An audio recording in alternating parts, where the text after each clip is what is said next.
Hello नमस्कार। पशु परिचर भर्ती, जिसे आज की तारीख में राजस्थान का हर स्टूडेंट जो बेरोजगारी से जूझ रहा है, पशु परिचर की भर्ती को बहुत आशा भरी नजरों से देखता है। और कहते ना, जिस चीज का इंतजार होता है, जिस चीज का सबसे ज्यादा क्रेज होता है विद्यार्थियों में, वो हमेशा गोडे देती आई है इतिहास में आज तक। तो जैसे एक साल पहले वैकेंसी का खबर आई, फिर कैंसिल हुई, फिर वापस वैकेंसी का नोटिफिकेशन आया, फिर एग्जाम डेट आई, फिर वो एग्जाम डेट आगे गई, फिर वो और आगे गई, और आज से देखा जाए तो लगभग 7 महीने का समय परीक्षा में है। क्योंकि ये डेट आगे चली गई, तो पशु परिचर के जितने विद्यार्थी ऑफलाइन पढ़ रहे हैं, ऑनलाइन पढ़ रहे हैं, कभी मुलाकात होती है तो मैं एक बात जो समझ पाया हूँ सारे विद्यार्थियों से बात करके, वो ये कि 2-3 तरह के डाउट्स हैं। डेट आगे गई, इसका मतलब तैयारी के लिए समय ज्यादा मिला, तो क्या डेट आगे बढ़ने से पेपर के स्तर पे या पेपर के डिफिकल्टी लेवल पर कोई फर्क पड़ेगा, या डेट आगे जाने से तैयारी में विद्यार्थी कंफ्यूज है क्योंकि सर डेट आगे जाती है और ऑनलाइन जमाना है आजकल, ये वाली किताब ले लो, ये वाली किताब ले लो, मेरी किताब में एक हाथ है, मेरी किताब में एक हाथ है, एटसेट्रा एटसेट्रा। तो बहुत सारे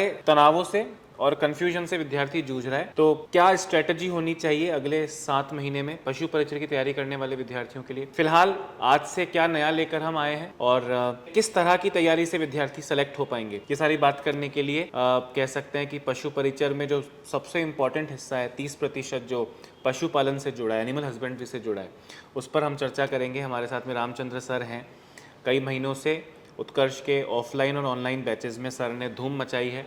विद्यार्थियों को ऑथेंटिक सोर्स के साथ में ऑथेंटिक तथ्य कहाँ से लाए जा सकते हैं वो भी सर आपको बताएंगे, पर उतनी ऑथेंटिसिटी के साथ सर ने हमारे ऑफलाइन बैचेस को और ऑनलाइन बैचेस को सर लगातार पढ़ा रहे हैं। तो सर पशु परिचर पर आधारित अगले 5-10 मिनट हम जो बात करेंगे सर, डेट आगे जाना से क्या प्रभाव पड़ सकता है, जो विद्यार्थी जिस तरह की बात कर रहे हैं वो पहले नंबर पर, और दूसरे नंबर पर कि अब जो लगभग 7 महीने का समय बचा है, 200 दिन के आसपास का समय बचा है, इसमें विद्यार्थी क्या स्ट्रैटेजी होनी चाहिए? देखो सर, सबसे पहले तो बता दूं कि डेट है जो पोस्टपोन होने से इसके परीक्षा के स्तर पे कोई फर्क नहीं पड़ेगा। कोई फर्क नहीं पड़ता। इसका जो स्तर है वही स्तर रहेगा। अगर कोई ऐसा सोच रहा है स्टूडेंट कि इसकी डेट पोस्टपोन हो गई तो इसका लेवल हार्ड कर देंगे या ज़्यादा लेवल में चले जाएंगे, तो ऐसा कुछ भी नहीं है। केवल यह माहौल थोड़ा है। बहुत फर्क पड़ सकता है ना, जैसे आप और हम दोनों तैयारी कर रहे हैं, पर क्योंकि 5-6 महीने एक्स्ट्रा मिल गए, 7-8 महीने एक्स्ट्रा मिल गए, तो थोड़ा कंपटीशन तो टफ हो सकता है, पर पेपर के स्तर पे पेपर के स्तर पे सर कुछ भी फर्क नहीं पड़ेगा। केवल ये है कि थोड़ा सा उसको घुमाया जा सकता है। बिल्कुल। कोई स्टूडेंट है जो नॉर्मल देख रहा है कि भाई नहीं ये चीज है, तो उसको थोड़ा सा घुमा सकते हैं, बाकी वही रहेगा। ज्यादा कंपटीशन इसमें सर नहीं बढ़ेगा। डेट पोस्टपोन होना, कुछ स्टूडेंट यह सोच के बैठेंगे सर कि अभी तो बहुत टाइम है, बाद में पढ़ लेंगे, बाद में पढ़ लेंगे, और बाद में सर वो बात करते एग्जाम आ ही जाता है और स्तर वही रह जाता है स्टूडेंट का। 100 में से कोई ऐसे 1-2 स्टूडेंट होते हैं जो उस टाइम का सही सदुपयोग करते हैं। हाँ। और वो स्टूडेंट टॉप रैंक में निकल जाते हैं। ये समय कईयों को भटका देगा और कईयों को एकदम सेट कर देगा। हाँ जी सर, तो भटकाव, क्योंकि मैं देख पा रहा हूँ सर, क्योंकि अब पूरी दुनिया बहुत सीमित हो गई है, मोबाइल में हर चीज़ है। हाँ जी सर। बहकाने के लिए भी और सही दिशा देने के लिए भी। हाँ जी सर। तो बहकावा बहुत ज़्यादा चल रहा है, मुझे लगता है कि उसकी वजह से आप सही कह रहे हैं कि कंपटीशन भी कुछ खास नहीं बढ़ने वाला है, और विद्यार्थी, और हो सकता है अगले कुछ महीनों में आचार संहिता उतरने के बाद में दूसरी वैकेंसीज भी आ जाएं। हाँ, वैकेंसी। तो क्योंकि सर मैंने देखा है पशु परिचर है भले ही 10वीं के आधार पे, पर graduate students, post graduate students जो भले इनफैक्ट कुछ स्टूडेंट्स जो आरएस जैसी परीक्षाओं की भी तैयारी करने के बारे में सोच रहे थे, पर एक बार बेरोजगारी के दंश को अपनी जिंदगी से दूर करने के लिए वो पशु परिचर की तैयारी कर रहे हैं। पर सर इसमें जो 30% जो पार्ट भी है इसका पशुपालन से जुड़ा, इसकी सटीक स्ट्रेटजी क्या होनी चाहिए? क्योंकि सर मुझे लगता है कि जैसे मैं देख पा रहा हूँ कि हर तरह का विद्यार्थी इसमें फॉर्म भर के इसका पार्ट बना है, जो अलग अलग परीक्षाओं की तैयारी कर रहा है, एसएससी की तैयारी कर रहा है पर राजस्थान से है तो पशु परिचर का फॉर्म भर दिया, रेलवे की तैयारी करने वाला विद्यार्थी, पटवारी की तैयारी करने वाला विद्यार्थी, सीईटी की तैयारी करने वाला विद्यार्थी, क्योंकि ये सीईटी से ही बाहर की वैकेंसी है, तो लगभग हर स्टूडेंट फॉर्म तो इसका भर के बैठा ही है। सब फर्क है। तो उन लोगों के लिए साइंस हो गया, हिस्ट्री, ज्योग्राफी, पॉलिटी, मैथ्स, ये सब है, मतलब इम्पोर्टेंट तो है क्योंकि 70% तो यही है। 70%। पर उन लोगों के लिए जो एग्रीकल्चर के एग्जाम्स की तैयारी नहीं कर रहे थे पर केवल एक बार के लिए इसका फॉर्म भरा है कि बेरोजगारी तो कम से कम मिटाने का ये अच्छा ऑप्शन है, तो सर वो 70% तो मुझे लगता है कि अधिकतर लोगों के लिए समस्या का कारण नहीं है, कन्फ्यूजन का कारण नहीं है। ये 30% है। और आपने देखा है सर, क्योंकि उत्कर्ष एक जिम्मेदार इंस्टीट्यूट है, 21 वर्षों का सफ़र उत्कर्ष का बहुत लेगेसी भरा रहा है, तो हम तो भटकाते नहीं हैं। हाँ जी सर। बट मुझे लगता है कि चाहे किताबों की दुकान से लेकर यूट्यूब के हर चैनल तक बी पार्ट के नाम पर बहुत ज़्यादा छलावा, बहुत ज़्यादा बहकावा चल रहा है। तो उससे कैसे पार पाना है, और ये बी पार्ट को स्ट्रॉन्ग करने के लिए अगले 200 दिन की रणनीति क्या होनी चाहिए? देखो, सबसे पहले तो सर कि अभी जो ये छलावा चल रहा है केवल जो पार्ट बी के लिए कि ऐसा होगा क्योंकि वैसा सर ये होगा, ये एकदम हार्डकोर पशुपालन तो नहीं है। नहीं हार्डकोर जो जेट की परीक्षा में आता है या जो एग्रीकल्चर सुपरवाइजर में आता है, ये उस तरह की हार्डकोर पशुपालन तो डेफिनेटली नहीं। नहीं सर, इसमें सर केवल अभी मार्केट में माहौल बनाया जा रहा है कि ऐसा हो जाएगा वैसा हो जाएगा, इतना पूछा जाएगा। तो सर स्टूडेंट की जानकारी के लिए मैं बता दूं कि यह जो आपका पशुपालन लगा है, जो पार्ट बी है 45 प्रश्न का, यह है आपके 11वीं और 12वीं एग्रीकल्चर की जो सर किताबें चलती है सरकारी स्कूल में, उसके जो टॉपिक हैं वही पूरे टॉपिक सर इसमें पाठ्यक्रम में निर्धारित हुआ है। अब जो सिलेक्शन वही आदमी ले जाएगा जो 11वीं और 12वीं किताब का जो सर पशुपालन दिया है उस स्तर का ही पशुपालन पढ़ना पड़ेगा, क्योंकि जो स्तर सर इसके लिए निर्धारित है, जो टॉपिक उसमें निर्धारित किए हुए हैं उसके बाहर कुछ भी नहीं हो सकता, वो उसी चीज का आएगा। रही बात अगर सर ये वैकेंसी अपने फर्स्ट बार है राजस्थान में, अगर इसका अपने को उदाहरण देखना होगा तो इस जो स्तर की परीक्षाएं हैं, भले ही सर पशु परीक्षक 10वीं पास हो, लेकिन इसका पाठ्यक्रम 11वीं 12वीं कृषि विज्ञान का है। तो 11वीं 12वीं कृषि विज्ञान के सर स्तर के एग्जाम होते हैं, एक तो जेट का होता है एग्रीकल्चर में, एक BHU का होता है, एक ICR का, उसको अब CUT में इंक्लूड कर दिया, एक होता है सर एग्रीकल्चर सुपरवाइजर का। तो अब इन चीजों के जो एग्जाम हो रखे हैं, इनका जो स्तर होता है उससे थोड़ा निम्न स्तर में सर इसका क्वेश्चन जाएगा, क्योंकि इसकी एकेडमिक है वो 10th पास है और सिलेबस 11th 12th का है।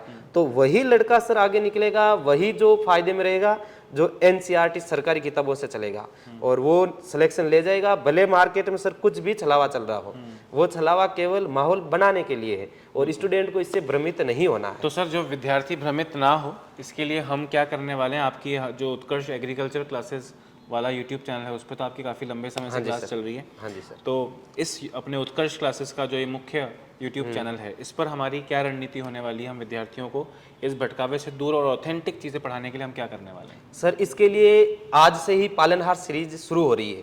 उस पालनहार सीरीज में सर पूरा का पूरा जो पार्ट बी है सिलेक्शन, सर मुख्य आधार सिलेक्शन का पार्ट बी ही रहेगा, क्योंकि सर जो 70% का पार्ट है वो जीके है, साइंस है, मैथ है, वो लगभग प्रत्येक स्टूडेंट सर कवर करेगा।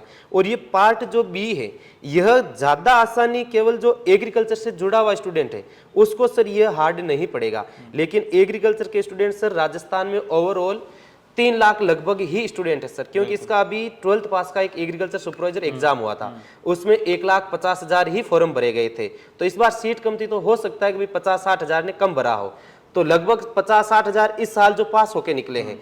तो पशु परिचर में फॉर्म लगे लगभग 18 लाख, तो 18 लाख में से केवल 3 लाख ही तो सर एग्रीकल्चर वाले, 15 लाख तो नॉन एग्रीकल्चर है।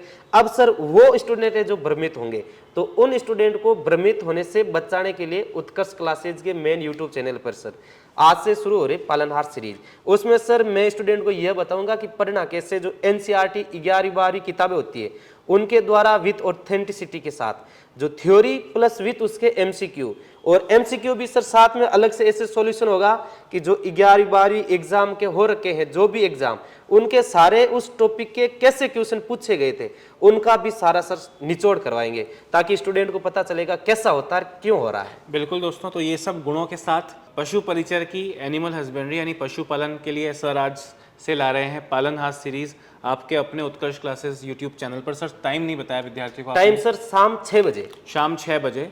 तो अब से रोज़ाना आपको उत्कर्ष क्लासेस के यूट्यूब चैनल पर शाम को 6 बजे पालनहार सीरीज़ में रामचंद्र सर के साथ में जुड़ना है, क्योंकि देखो दोस्तों 21 साल से उत्कर्ष जो जिम्मेदारी निभा रहा है, अभी आपने देखा जैसे नरेंद्र सर हैं, तो नरेंद्र सर अपनी करंट अफेयर्स क्लास में स्टैटिक जीके भी ले रहे हैं, उसमें भी वो पशु परिचर की वैकेंसी को भी टारगेट कर रहे हैं, ताकि आप लोग के पास में रोज़ाना, और देखो अभी समय आपके पास बहुत है, पर इस बहुत समय की वजह से अगर समय कम होता है ना, तो विद्यार्थी के पास सटीक उसको पता है मेरे पास ये 2 किताबें हैं, या मैं एक कोचिंग इंस्टीट्यूट ज्वाइन किया, या मैंने कोई एक ऑनलाइन कोर्स लिया, तो उनके पास और समय नहीं होता। ज़्यादा समय मिलने की वजह से सबसे ज़्यादा डर है वो ये है कि सिलेक्शन पाने वाला स्टूडेंट भी उस लीग से बाहर हो जाता है, क्योंकि भटकने के बहुत सारे सोर्सेज हैं। तो एकाग्रता के साथ पढ़ने के लिए, अच्छी तरीके से पढ़ने के लिए, बिना भटके हुए पढ़ने के लिए शाम को 6 बजे उत्कर्ष यूट्यूब चैनल पर आपको रामचंद्र सर के साथ पालनहार सीरीज़ में जुड़ना है। सर और जो बैकग्राउंड में हमारी पूरी टीम है जो नोट्स में और इत्यादि प्रश्न बनाने में हेल्प करती है, वो आपको अपना 100% देकर पढ़ाने की कोशिश करेगी। सर की क्लास में थ्योरी भी पढ़ाई जाएगी, महत्वपूर्ण MCQs भी करवाए जाएंगे और इस स्तर की जितनी भी परीक्षाएं देश भर में हो रही है उनके PYQs को शामिल करके उसके जैसे उसके समांतर जो प्रश्न बन सकते हैं उनको लेकर सर आप लोग के बीच में आज से ही शाम 6 बजे पालनहार सीरीज में आने वाले हैं। तो उत्कर्ष के साथ बने रहिए, उत्कर्ष आपके साथ बने रहेगा और आपको उत्कृष्ट करियर तक लेके जाएगा। रामचंद्र सर, तो शाम को 6 बजे वाली क्लास के लिए आप भी जोर शोर से अपना 100% देना है विद्यार्थी को। जो उत्कर्ष से विद्यार्थी आशा करता है वो कोई भी नई वैकेंसी आई होगी, या तो हम किसी वैकेंसी के लिए कभी कभी ऐसा होता है हम नहीं पढ़ाते हैं, पर पढ़ाते हैं सर तो उसमें विद्यार्थी को लगना चाहिए कि मुझे मज़ा आ गया और इससे ज़्यादा ऑथेंटिक कुछ नहीं हो सकता। हाँ जी सर, बिल्कुल बिल्कुल। तो शाम को 6 बजे पालनहार सीरीज़ में आप सबका इंतजार रहेगा। इस वीडियो को अपने दोस्तों के साथ शेयर करें और सबको बताएं कि आज शाम को 6 बजे करियर पॉइंट ऑफ व्यू से एक बहुत निर्णायक क्लास आपका इंतजार करेगी उत्कर्ष क्लासेस के यूट्यूब चैनल पर। याद रखें, कोई भी लक्ष्य बड़ा नहीं, हारा वही जो लड़ा नहीं। नमस्कार। नमस्कार।